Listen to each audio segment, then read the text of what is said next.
గచ్చిబౌలిలో board తిప్పేసిన మరో company. దీనికి సంబంధించి రోడ్డును పడ్డ 200 మంది ఉద్యోగులు.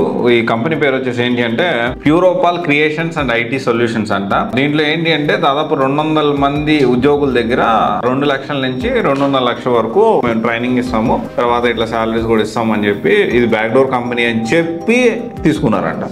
ఇక్కడ బ్యాక్డోర్ కంపెనీ అని చెప్పి తీసుకున్నప్పుడు మీరు డబ్బులు ఏ విధంగా ఇచ్చారు? ఎన్నిసార్లు అవేర్నెస్ వీడియోస్ చేయాలి, ఎన్నిసార్లు చెప్తూనే ఉన్నాం, అరే బాబు బ్యాక్డోర్లో వెళ్ళకండి బాబు, బ్యాక్డోర్లో వెళ్ళకండి, don't waste your parents hard and money, me parents యొక్క హార్డ్ అండ్ మనీని వేస్ట్ చేయొద్దు, నేను ఒకటే ఫీల్ అవ్వద్దు. కానీ ఎన్ని వీడియోస్ చూస్తూనే ఉన్నాం కదా, ఎన్ని చంపినా మనం మారం. నేను ఒకటే చెప్తా ఉన్నాను, బ్యాక్డోర్ ప్రిఫర్ చేయొద్దు. ఉద్యోగం రాకపోతే వదిలేసేయండి, ఈ సాఫ్ట్వేర్ ఉద్యోగం కాదు, ఇంకా ఏదైనా పని చేసుకొని బతకండి. అంతేగాని అనవసరంగా మీ డబ్బులు ఎందుకు వేస్ట్ చేసుకుంటారు చెప్పండి? ఇప్పుడు ఎంత బాధ, ఈ కేసులు పెట్టుకుంటారు, ఇంకోటి నడుస్తుంది, అది ఇంకా తేలేసరికి ఇంకా జమానా అవుతుంది, అనవసరంగా డిస్టర్బెన్స్, మళ్ళీ పరువు తక్కువ. ఇలా అందరూ ఎందుకు ఆ పరువు తక్కువ, అందరికి ఉద్యోగం వచ్చింది చెప్పుకొని ఉంటాం కదా. వర్క్ ఫ్రమ్ హోమ్ పేరుతో దాదాపు 5 కోట్ల వరకు వసూలు చేశారు. దీనికి సంబంధించి ఏదో కోర్టుల కేసులు నడుస్తూ ఉంటాయి. వీళ్ళు ఏం చేస్తారు, మళ్ళీ ఇంకో కంపెనీ ఓపెన్ చేస్తారు కొత్తగా, ఆ కంపెనీ పేరుతోటి మళ్ళీ స్టార్ట్ చేస్తారు. మళ్ళీ అది కూడా వచ్చింది అనుకోండి, ఇంకో కంపెనీ పేరు పెడతారు, ఇంకో కేసు పడుతుంది. అంటే ఏంటి అంటే మోసపోవడం ఉన్నంతకాలం మోసం చేసేవాడు ఉంటూనే ఉంటాడు. ఆల్మోస్ట్ 4 కోట్ల నుంచి 5 కోట్లు వసూలు చేశారు. అండ్ దీనికి సంబంధించి వర్క్ ఫ్రమ్ హోమ్ అని చెప్పారంట, ఆఫీస్ మూసేశారు. దీనికి సంబంధించి బాధితుల ఫిర్యాదు మేరకు గచ్చిబౌలి పోలీసులు కేసు నమోదు చేసి అండ్ నిర్వాహకులు ఇప్పటికే ఫోన్ స్విచ్ ఆఫ్ చేసి పరారీలో ఉన్నట్టు సమాచారం. ఇది జరుగుతూ ఉంది విషయం. చాలా పగడబందీగా ప్లాన్ చేశారు. కంపెనీస్ మూతపడడానికి సిద్ధంగా ఉన్నాయో ఇమాజిన్ కూడా చేసుకోలేరు. కొత్తగా వైజాగ్లో కూడా ఇట్లాంటివి స్టార్ట్ చేస్తూ ఉన్నారు.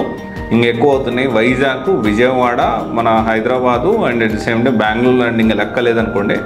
చాలా కంపెనీస్ ఇదే ప్లాన్లో ఉన్నాయి, చాలామంది ఇదే పందాలో ఉన్నారు. సో బీ కాషియస్, ఎప్పటికైనా మారండి, ఎప్పటికైనా మీ డబ్బులు వేస్ట్ చేసుకోవద్దు. సో ఒకవేళ అలాగే ఇబ్బంది పడ్డ వాళ్ళందరూ కూడా కమ్అవుట్ ఆఫ్ దట్, ఏదైనా కోర్స్ నేర్చుకొని ముందుకు ఎలా వెళ్ళాలి ఏంటి అనేది ప్లాన్ చేయండి. సో దీనికి సంబంధించి ఎన్నో అవేర్నెస్ వీడియోస్ బ్యాక్డోర్ నమ్మొద్దు అని చెప్తూనే ఉన్నాము. బట్ ఇంకా డబ్బులు కడుతూ మీ పేరెంట్స్ డబ్బుల్ని వేస్ట్ చేస్తూ ఉన్నారు.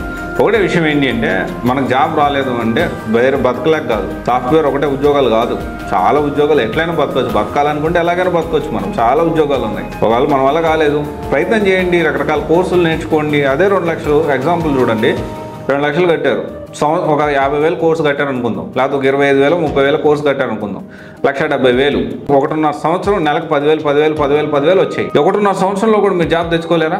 కోర్సు నేర్చుకుంటూ ఒక 30,000 కోర్సు పెట్టుకొని రకరకాల కోర్సులు నేర్చుకుంటూ ప్లాన్ చేసుకోవచ్చు కదా. ఎనీవే ఇది ఒకసారి ఆలోచించండి. ఒకవేళ ఎవరన్నా ఇప్పుడు ఇంకా డబ్బులు కట్టే ఆలోచనలో ఇంకేది వేరే కంపెనీకి మళ్ళీ నెక్స్ట్ ఇంకో ఈ కంపెనీ నమ్మొచ్చు అని, బ్యాక్డోర్ ఏ కంపెనీ నమ్మడానికి లేదు. డబ్బులు కట్టి జాయిన్ అయ్యే ఉద్యోగాలని waste. Okay, thank you, all the best. మీ డబ్బులు వేస్ట్ చేసుకోవద్దు.